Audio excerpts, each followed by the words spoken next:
Okay sir.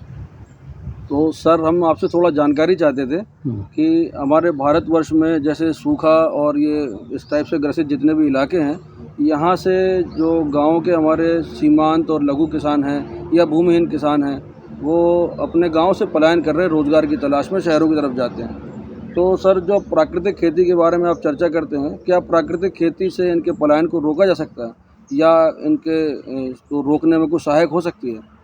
बिल्कुल, देखिए ऐसा है, जो पलायन है, 2 चीज़ें हैं। एक तो जो भूमिहीन किसान है, वो पलायन कर रहा है। वो इसलिए कर रहा है कि पहले हमारी जो खेती थी टोटली बैल पर और मज़दूरों पर डिपेंड थी। बैल आधारित खेती में खेत को जोतने वाले मज़दूर होते थे, निराई गुड़ाई करने वाले मज़दूर होते थे, फसल की हार्वेस्टिंग मज़दूरों से होती थी, खलिहान में ओसाई का, मड़ाई का सारा काम मज़दूरों से होता था। तो जो गांव में मान लो 100 किसान परिवार गांव में, तो हर गांव में 15 से 20% भूमिहीन किसान हुआ करते थे।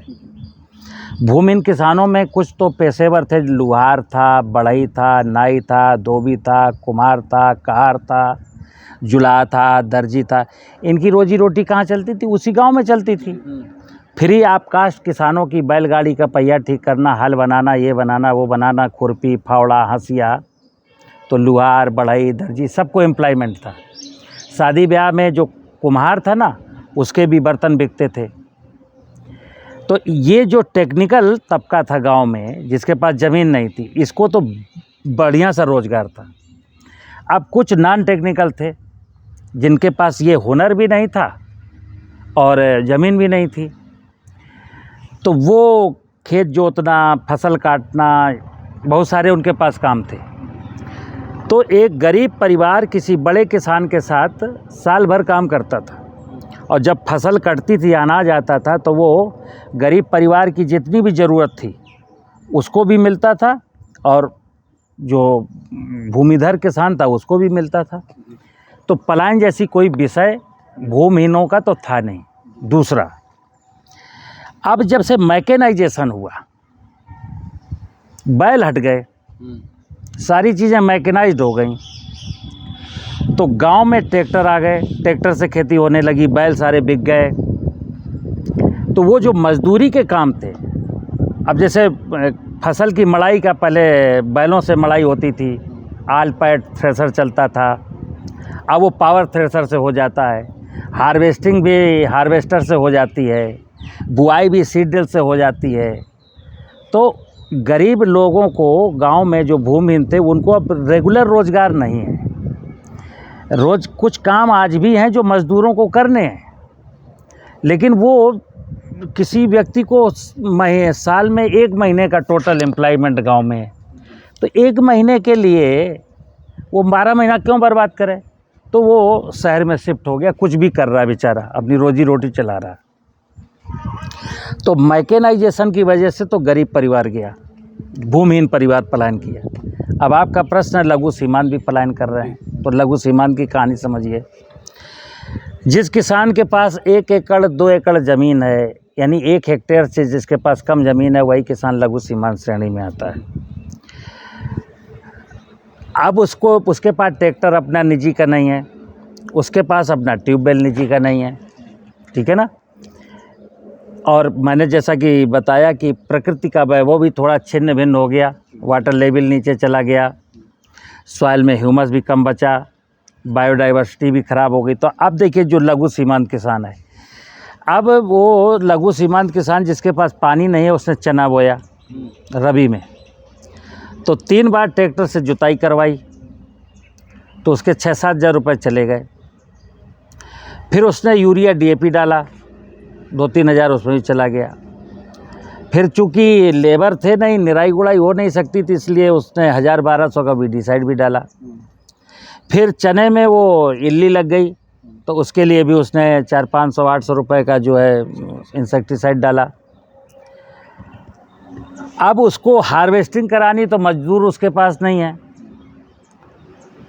तो अब वो छोटे छोटे रीपर आ गए, छोटी छोटी मशीनें आ गई जो चार्ज लेकर के आपकी फसल काट देती हैं। फिर वो पावर थ्रेशर से कटवाना। तो पता चला कि वो छोटे किसान ने जितनी लागत लगाई ना, लागत का 80% हिस्सा तो उसका बेचारे का चला गया, ट्रैक्टर वाले को, ट्यूबवेल वाले को, इसको उसको। अब उसको 1 हेक्टेयर के वाले के किसान को, जिसके यहाँ सिंचाई का साधन नहीं है और दलहनी और तिलहनी फसलें करता है, तो 1 हेक्टेयर में 10-12 हज़ार रुपये उसको इस सीज़न में मिले और 10-12 हज़ार रुपये उसको उस सीज़न में मिले। अब उसके पास परिवार में 5 फैमिली मेम्बर हैं। आप कल्पना करिए कि जिसके पास 5 फैमिली मेम्बर हों और टोटल इनकम उसकी 20,000 हो, गांव में क्या करेगा? और इस भौतिक परिवेश में, जहां हर बच्चे को मोबाइल चाहिए, जहां हर आदमी को बाइक चाहिए, तो बाइक अगर वो 20 किलोमीटर भी पर डे चलाता है तो 20 रुपये का तो तेल चाहिए।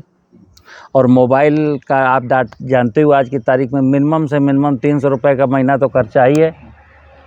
तो ऐसे हालात में चूँकि वो भी कंपटीशन कर रहा है दुनिया के साथ कि हमारे पास भी बाइक होनी चाहिए, मेरे पास भी मोबाइल होने चाहिए, मेरे पास भी अच्छे कपड़े होने चाहिए, मेरे घर में भी जो कूलर लगा होना चाहिए, मेरे घर में भी टीवी होना चाहिए, और आमदनी उसकी है नहीं। तो ये स्थिति है, इसलिए भूमिहीन और लघु सीमांत किसान पलायन कर रहा है। अब आपका जो अगला प्रश्न है, क्या प्राकृतिक खेती ये पलायन रोक सकती है? तो मैं कहूँगा यस, रोक सकती है। अभी मैंने उदाहरण दिया कि आज के 70 साल पहले देश में कौन पलायन कर रहा था? क्यों?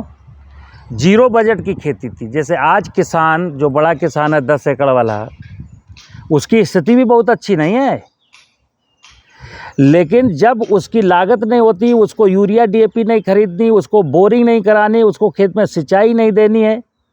सिंचाई कब नहीं देनी है? आप 50 ईयर पहले चले जाइए, इतिहास उठाइए।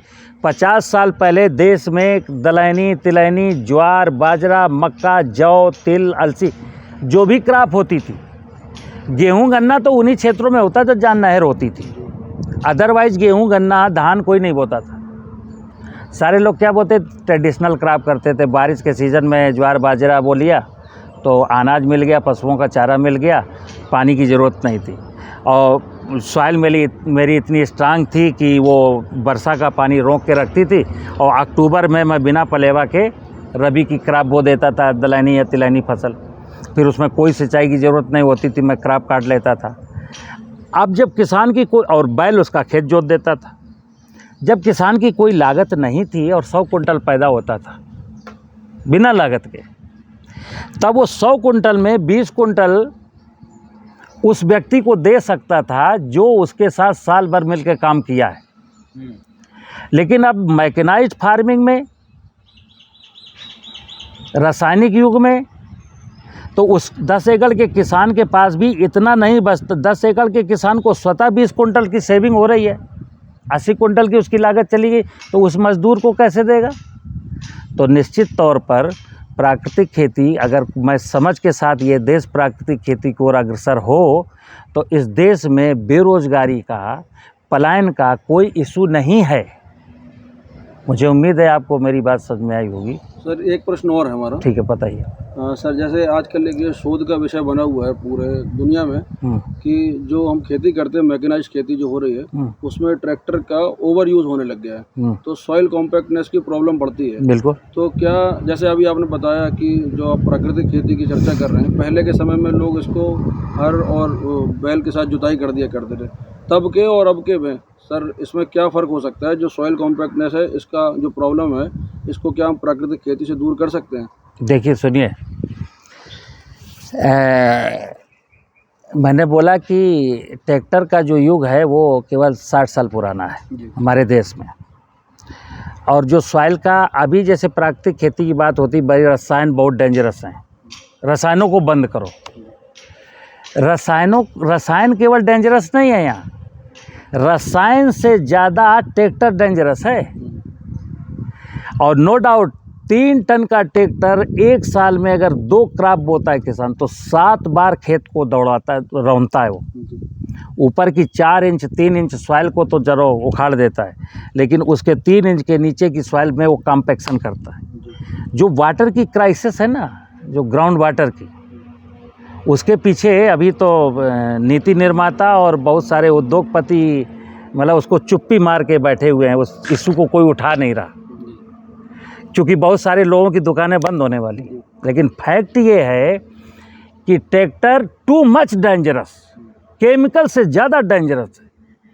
और फिर बता दूं, एक बार भोजन में रसायन से आदमी चाहे बच जाए, लेकिन जो वाटर की क्राइसिस होने वाली ना, उससे नहीं बचने वाला है। और वाटर की क्राइसिस के पीछे ट्रैक्टर है।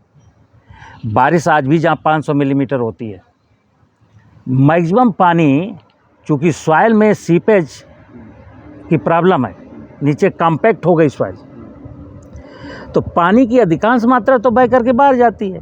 इसीलिए पहले 40 फुट था, फिर 60 फुट हुआ, फिर 90 फुट पर बोर हुआ, फिर 120 पर हुआ, फिर 150 हुआ, फिर 200 हुआ। आदमी आज भी चिंता नहीं कर रहा है कि पानी आखिर, जब बारिश हमारी लगभग बारिश तो 20% घटी है, तो वाटर लेवल इतना नीचे क्यों चला गया? तो दो ही रीज़न है।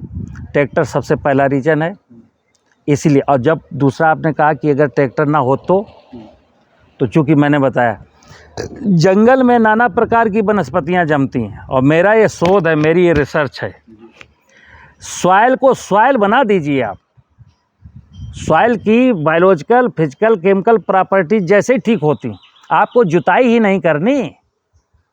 बारिश आए बिना जोते आप ज्वार का बीज फेंक दीजिए, क्योंकि दाना जम जाएगा और उसकी रूट अंदर पेनिट्रेट कर जाएंगी, सॉइल में कोई प्रॉब्लम नहीं। जंगल में कोई जुताई करके बीज बोता है, चिड़िया तो बीट कर देती है और जामुन का पेड़ जम जाता है। कोई, हम लोग तो कहते हैं यहाँ पेड़ लगाने के 3 फुट गहरा गड्ढा खोदना चाहिए, तभी मेरा पेड़ गिर जाता है। जंगल में तो कोई पेड़ नहीं गिरता, चिड़िया ज़मीन पर बीज बो देती है, क्योंकि वहाँ की सॉइल बड़ी सॉफ्ट है। उसका रूट, किसी भी पेड़ की रूट बड़ी तेज़ी के साथ, बड़ी दूर तक, बड़ी गहराई तक अपना जाल बिछा लेती है।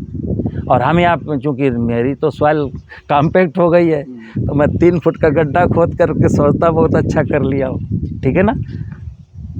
ठीक है, नमस्कार पिंटू।